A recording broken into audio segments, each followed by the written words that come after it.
السلام علیکم، آپ دیکھ رہے ہیں سبیحہ سٹوری شیئرز۔ آج کی کہانی کا عنوان ہے وہ جو صرف جنازوں میں آتی تھی۔ گاؤں شمس آباد میں سناٹا چھایا ہوا تھا، آسمان پر بادل منڈلا رہے تھے اور ایک جنازہ مسجد کے صحن میں رکھا گیا تھا۔ لوگ آہستہ آہستہ جمع ہو رہے تھے۔ ساجد جو گاؤں کا نوجوان قبر کھودنے والا تھا، ہمیشہ جنازوں میں شریک ہوتا، لیکن اس دن اس کی نظر ایک انجان عورت پر پڑی جو سب سے آخر میں آ کر دور ایک پیپل کے درخت کے نیچے کھڑی ہو گئی۔ کالے لباس میں لپٹی ہوئی، چہرہ نقاب میں چھپا، ہاتھ میں پرانا سا بیگ۔ ساجد نے محسوس کیا کہ وہ عورت جنازے کے دوران ایک لفظ بھی نہیں بولی، نہ کسی سے ملی، بس خاموشی سے دیکھتی رہی، اور پھر جیسے ہی جنازہ روانہ ہوا وہ غائب ہو گئی۔ کچھ دنوں بعد گاؤں میں ایک اور موت ہوئی، ایک بچہ جس کی طبیعت اچانک خراب ہو گئی تھی۔ جنازے کے دوران وہی عورت پھر آئی، پھر وہی لباس، پھر وہی آنکھیں، اور دور درخت کے نیچے کھڑی رہی۔ ساجد کی دل کی دھڑکن تیز ہو گئی۔ اس بار وہ اس کے پاس گیا، لیکن جیسے ہی قریب پہنچا عورت نے آنکھیں اٹھائیں۔ وہ آنکھیں جیسے کسی اور ہی دنیا کی ہوں، برف جیسی سفید، جذبات سے خالی۔ کون ہو تم؟ ساجد نے ہمت کر کے پوچھا۔ جس کا کام ختم ہونے والا ہو وہی یہ سوال پوچھتا ہے۔ ساجد پیچھے ہٹ گیا، عورت پلٹی اور بھیڑ میں غائب ہو گئی۔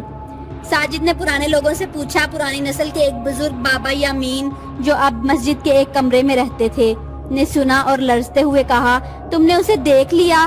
بیٹا، وہ عورت انسان نہیں، پھر کیا ہے؟ وہ ایک لعنت ہے جو ہر اس روح کے ساتھ آتی ہے جس نے اپنی موت سے پہلے کسی کو تکلیف دی ہو۔ مگر وہ صرف جنازوں میں کیوں آتی ہے؟ کیونکہ وہ انصاف کی تلاش میں آتی ہے۔ وہ جنازوں میں آتی ہے تاکہ آخری وقت میں سزا سنا سکے، بعض اوقات مرنے والے کو اور بعض اوقات زندہ رہ جانے والے کو۔ اب ساجد خوفزدہ رہنے لگا۔ پھر ایک دن وہ قبرستان میں اکیلا کام کر رہا تھا کہ اچانک پیچھے سے کہا، آج تم نے جسے دفنایا اس نے 16 سال پہلے ایک گناہ کیا تھا۔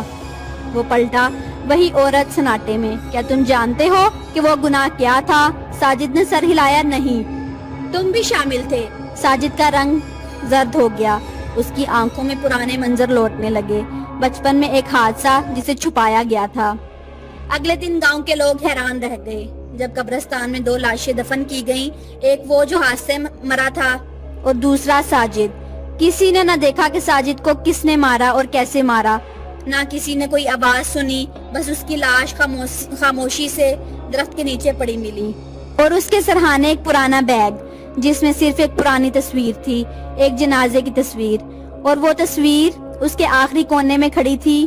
کون؟ وہ عورت۔ کہانی تو ختم ہو گئی، لیکن ہو سکتا ہے کہ کوئی سایہ اب بھی آپ کے پیچھے کھڑا ہو۔ اب دیکھنا یہ ہے کہ اگلی کہانی میں کون پھنسے گا، چڑیل، عاشق یا آپ خود۔ آپ خود اس لیے پھنسیں گے کیونکہ آپ نے ہمارا چینل سبسکرائب نہیں کیا ہوگا۔ کمنٹس میں ضرور بتائیں کہ آپ کی پسند کیسی ہے، اگلی ویڈیو کیسی ہونی چاہیے، ہارر ہونی چاہیے، رومانٹک ہونی چاہیے، یا کوئی ایسی اسلام کے اکارڈنگ جس سے آپ کا ایمان بھی تازہ ہو۔ اور ایک بات یاد رکھیں کہ اگر آپ نے ہمارا چینل سبسکرائب نہیں کیا تو جنات کی مجلس میں آپ کا ذکر ہی ہونے والا ہے۔ ابھی کے ابھی سبسکرائب کریں، ورنہ اگلی ویڈیو آپ کی نیند اڑا دے گی، اور بیل آئیکن بھی دبا دیں تاکہ چڑیلوں کی بجائے نوٹیفیکیشنز آپ کو ڈرائیں۔ اللہ حافظ۔